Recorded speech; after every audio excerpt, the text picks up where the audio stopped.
Okay, before we get into the actual putting mechanics, I want to talk about what I consider to be the absolute most important aspect of putting, and that is perception. So many people have the wrong idea about how to hit a putt. In other words, they're putting their energy down into the ball, down into the putting stroke, rather than actually extend the perception and visualization towards the hole. You have to send your energy outward. And I want to bring some light on some of the research studies that were done on putting several years ago. And that is, a company went out to the Pro Golf Tour, and they actually, I think they kept track of about 4 or 5 tournaments in a row, and they kept track of every single putt that was made on the Pro Golf Tour for, I think it was 5 or 6 weeks. And after about 5 or 6 weeks, they had the research studies in, and it was quite interesting. On about a 6.5, 7 foot putt on the Pro Golf Tour, there was less than 50% of all the putts made by the tour professionals of that length of putt. Now, even more interesting, on a putt for a birdie, it was under about 50%. However, on a putt for a par of the same length, 6.5 or 7 foot, it was almost 20 to 30% higher. In other words, tour professionals made it was easier for them to make a putt for a par than it was for a birdie. Interesting. And it was even harder for them to make a putt for an eagle. So in other words, the lower the score that they were putting for, the harder it was for the person to make it.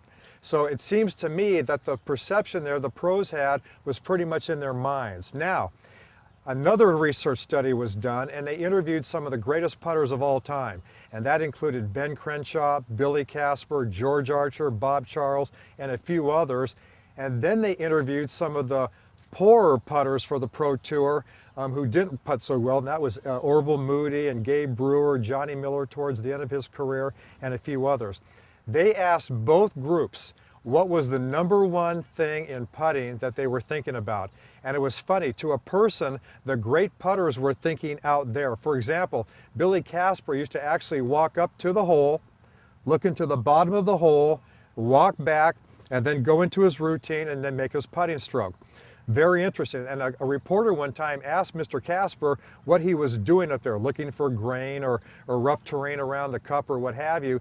And he said no, he was actually looking into the bottom of the cup and actually becoming involved or emotionally involved with that putt. Another great putter, George Archer, said this: he steadfastly refused to take the putter back until he was absolutely certain on exactly the line he wanted to have.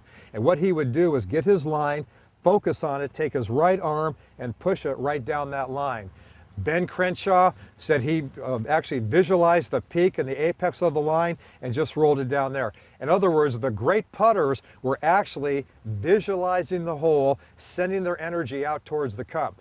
This was quite a paradox to the poorer putters, because most of them were thinking mechanics. For example, one of the poorer putters was thinking he wanted the putter face to be like a square to square to square method. In other words, square, square, square, square, which in reality is square to close to square to open.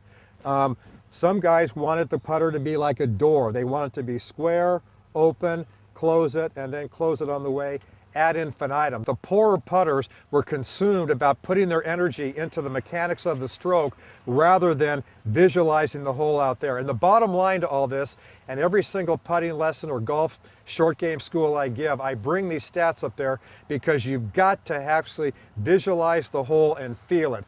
Good putters are in touch with that line, bad putters are not. So no matter what you're trying in your practice, do not lose sight of looking at the hole and visualizing that line. And the more that you do that, the better off you're going to putt.